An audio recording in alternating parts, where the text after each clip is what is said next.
time to make some soap, and we are going to do the ever popular energy soap today. So in with the lye solution. This is my lye water solution going into the oils, and let's get that mixed.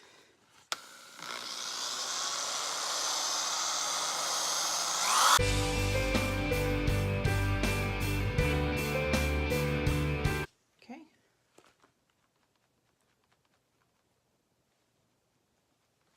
This is my mix of essential oils and fragrance oils for the energy soap.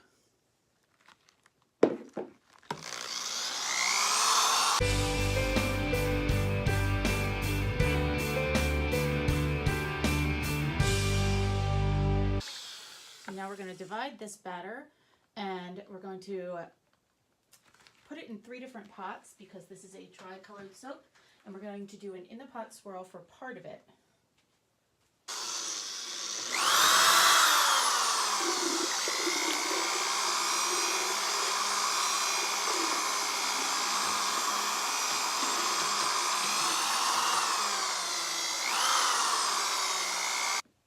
So this is our green. It's kind of a nice woodland green, and I add a little bit of a mustard yellow to it to just get the base color that I want for the energy. It smells really good in here. So then I'm going to move this to the side, and we're going to do a white and kind of a reddish coral color. So I just have a very small bowl of this. I'll show you in a moment. Okay, so this is the coral. And again, that's a mix of 2 different colors. I have a white, and what we're going to do is, it's not really, I didn't make it white, it's the natural color of the soap. So we're going to pour this in like an in the pot swirl.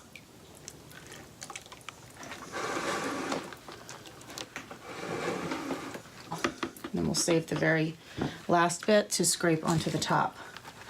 So what I'm going to do is just kind of give this one. You can actually pour this right into the mold and it will create the swirl itself, but I wanted to give it one kind of good twist and turn because I want this not to be totally separate, but to kind of have a nice blend in here. Okay, so now we're going to move to the other end and take us over to the molds. All right, so what we're going to do is we're going to pour half of this green into each. So this soap is primarily this lovely green. I love this color. And then we add in the accent of the white and the coral. And I'll save a little of this in the pot to kind of create that color swirl on top that I like as well.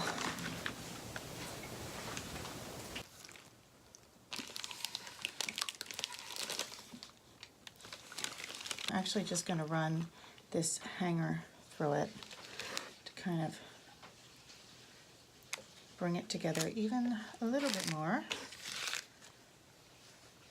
Okay, so the very last bit, I saved some of the green and the white and the pink so that I could get a little bit just on top to work around.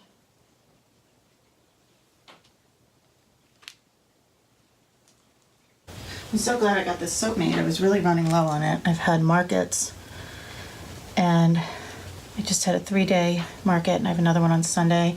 I actually just kind of put my Etsy shop on hold to try to catch up a little bit and restock.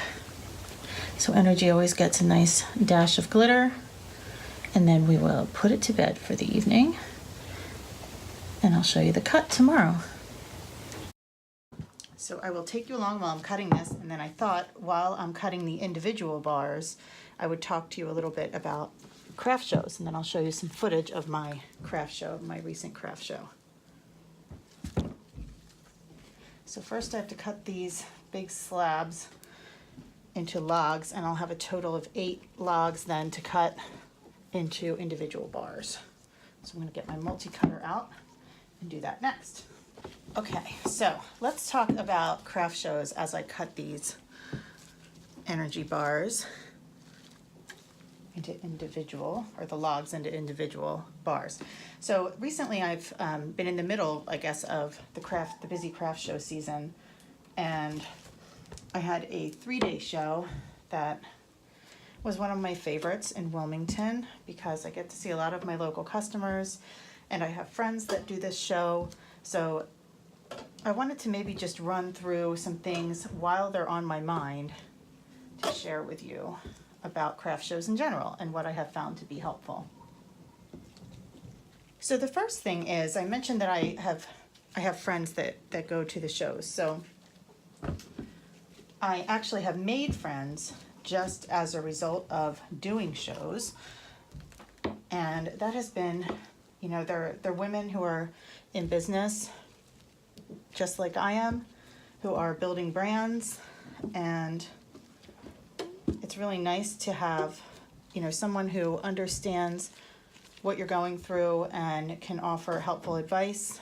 So for example, my friend Kelly and we just requested, since we were going to be there for 3 days, she was coming up from Florida, and we had our booths next to each other, so they allowed us to do that, and that way we could help each other throughout the show, because I did this one all by myself. I didn't have anybody with me except for Friday. I had someone work for me because it was my son's college graduation.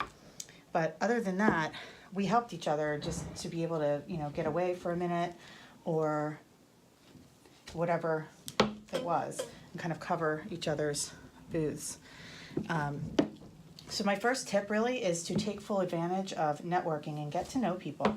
Don't just necessarily stay in your own world, because once you meet people, it opens up a whole other set of opportunities for you. So Kelly and I met at the Wilmington Flower Show last year, and we have actually been friends since then. And we talk all the time, even while she has been traveling around the U.S. and to Bali. We have kept in touch. So, and that was a result of just being across from one another last year. And now she can do a show that I help host tomorrow while she's in the area, and we kind of, you know, cross promote for one another. So there's that. The first tip then is really just, you know, the power of networking and seeing the opportunities. I have mentioned this in other videos. I have another craft show tips video, but I have found sales reps and new stores as well, and I'll talk about customers also in a second. So the second tip is and this is actually something I learned from Kelly, who I just mentioned a moment ago. Let customers get their hands on your products before you kind of throw prices in front of them that will become a soap ball or a sample. So let them, you know, pick your products up, let them feel it. I actually noticed that my prices are right out there. They're right in front of everyone. And if somebody looks at a price right away and decides that they're not sure if they want to pay that price, but they haven't really, you know, handled your product or, you know, picked the soap up and smelled it, whatever the case may be, they're much more likely to walk away. What I noticed next door was that Kelly didn't have any prices out. And she has these wonderful necklaces that had these kind of energy beads that she goes to source in Bali. And then she has a story behind them in a box. So people were picking them up. They were reading the stories. I noticed they would spend like 10 minutes. And then they would tell her they were interested, and she would tell them the price. So I really think that was a smart tip, and it's something that I'm kind of taking to heart too. I want people to pick my soaps up and smell them and see the value of them before they make a decision, you know, about whether the price is worth it. The next is make sure you get there early to avoid stress. And I like to really just get there quite early when I set up so that I can do a little bit of a round and check out the other vendors, and I kind of feel like it's a good karma to support another vendor somehow. So I always try to buy something, and it's always something I want or need from someone else, and that kind of starts my day on a positive note. So I get there early, get set up, that way I can relax, get some coffee, take a look around, and kind of be a little bit of a shopper and supporter for others. The design on this energy is just crazy this time.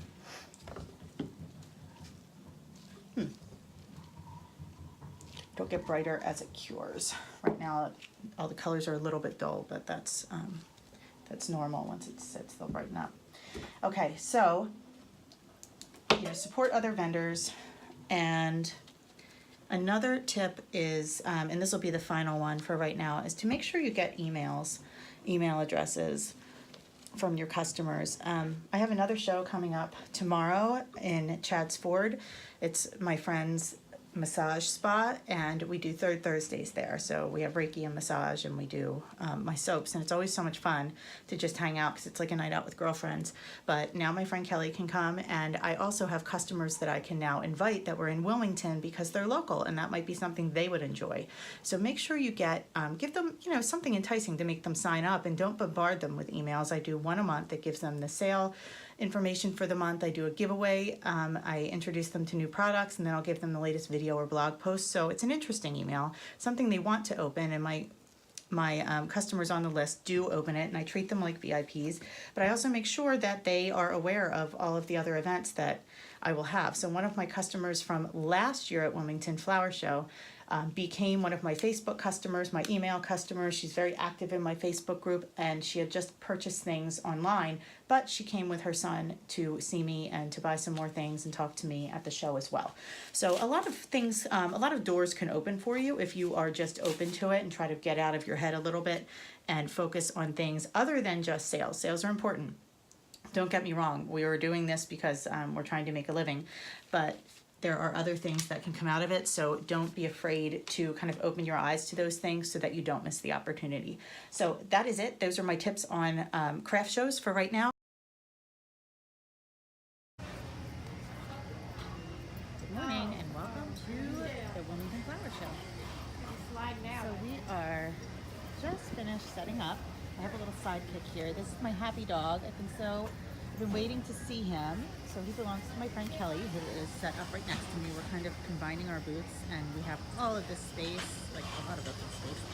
So I'm gonna walk you over and show you what she sells. She had to run for a second. Hold on, let's get the Happy Dog station. So his name is Happy. She rescued him from someone at a horse farm last year, and this is one reason. We're happy. One reason to try out events, because you never know what's going to happen. Like, you get sales and things, but you also meet people. So Kelly and I became friends here last year, and we have just stayed in touch ever since. She's been traveling around the United States. She has been to Bali a couple of times, where she gets material for her shirts and just works while she's over there. But she also does jewelry and gets stones there. So we're just sharing a space this year. And I'm gonna come on here and maybe give some, some craft show tips, I guess, while we're here. So this is my setup, and I'm kind of spread out. It looks a little silly, but I'm trying to use some space. So here's Kelly. Kelly can say hello. I'm just doing a video for my YouTube channel, and I just showed them your shirts and told them your story and about Happy Dog. So here's her jewelry, and then they have, so they have different stones, and then they have stories that go along with them. And she goes to Bali for what, like 10 days or something each year? 2.5 weeks. 2.5 weeks.